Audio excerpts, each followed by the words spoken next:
शेतकऱ्यांना कर्जमाफी व्हावी व शेतकऱ्याच्या पिकाला योग्य भाव मिळावा अशा विविध मागण्यासाठी बच्चू कडू शेतकरी नेते यांनी आंदोलन पुकारलेलं आहे व आंदोलनाचा आज तिसरा दिवस आहे। नेमकी आंदोलनाची स्थिती काय आपण ते जाणून घेणार आहे। आपल्याबरोबर काही शेतकरी आहे। दादा, रात्री आपल्याला अटक करा यासाठी सर्व शेतकरी बांधव या ठिकाणून आंदोलनाच्या स्थळी चालून पुढे गेले होते। नेमकी आंदोलनाची स्थिती काय आहे व आता सकाळचे जवळपास 10 वाजलेले, आंदोलनाचा आज तिसरा दिवस आहे। गेले 3 दिवसापासून आमचं आंदोलन चालू आहे शेतकरी नेते बच्चूभाऊ कडू यांच्या नेतृत्वात।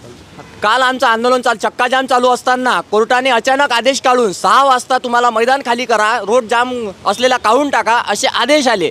त्यामुळे आम्ही स्वतःहून जेल भरो करण्यासाठी तिथपर्यंत लाँग मार्च काढला। तिथेही आम्हाला पोलिसांनी अडवलं। त्यानंतर 2 मंत्री येऊन त्यांनी मध्यस्थी करून थोडासा बैठक लावण्याचा प्रयत्न केला। आज त्यासाठीच बैठक आयोजित केली आहे, पण सरकारही आमच्या पाठीशी नाही आणि निसर्गही आमच्या पाठीशी नाही। दोन्ही गोष्टी आमच्या पाठीशी नसल्यामुळे आमच्या राहण्याची गैरसोय होत आहे। त्यामुळे आम्ही सर्वांनी ते बैठकीसाठी तिकडे जातील, आम्ही इथंच मुक्काम करू।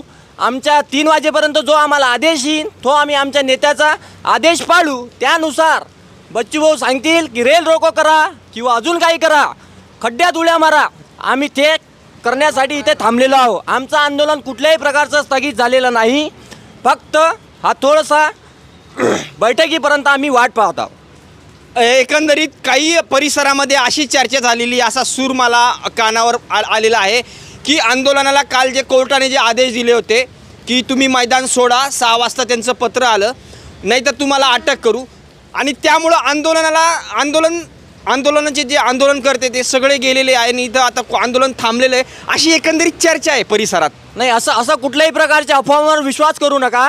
आमचं सगळ्या जनतेला सांगणं आहे की अशा कोणत्याही प्रकारच्या अफवावर तुम्ही विश्वास ठेवू नका। आंदोलन कुठल्याही प्रकारचं स्थगित झालेलं नसून बच्चूभाऊच्या आदेशानुसार आम्ही 3 वाजेपर्यंत वाट पाहणार आहोत। बैठकीनंतर जे होईल, जे आमचे नेते बच्चूभाऊ आम्हाला सांगतील तेच आम्ही योग्य करू। काल नेमकं काय काय झालं, काल घडामोडी काय काय झाल्या, सकाळी काय काय म्हणजे झालं नाही? आमचं आंदोलन चालू होतं। त्या आंदोलनात जे नेहमीप्रमाणे भाजप लोकशाही मार्गानं आम्हाला न्याय देत नाही हे माहीत होतं। त्यांनी लोकशाही खतम करून स्वतः न्यायालय त्यांच्याजवळ आहे, ईडी त्यांच्याजवळ आहे, जे काही आहे पूर्ण हुकुमशाही चालू आहे आणि हुकुमशाही मार्गानं त्यांनी कोर्टाचा आदेश देऊन की बाबा तुम्ही हे जागा खाली करा आणि न्याय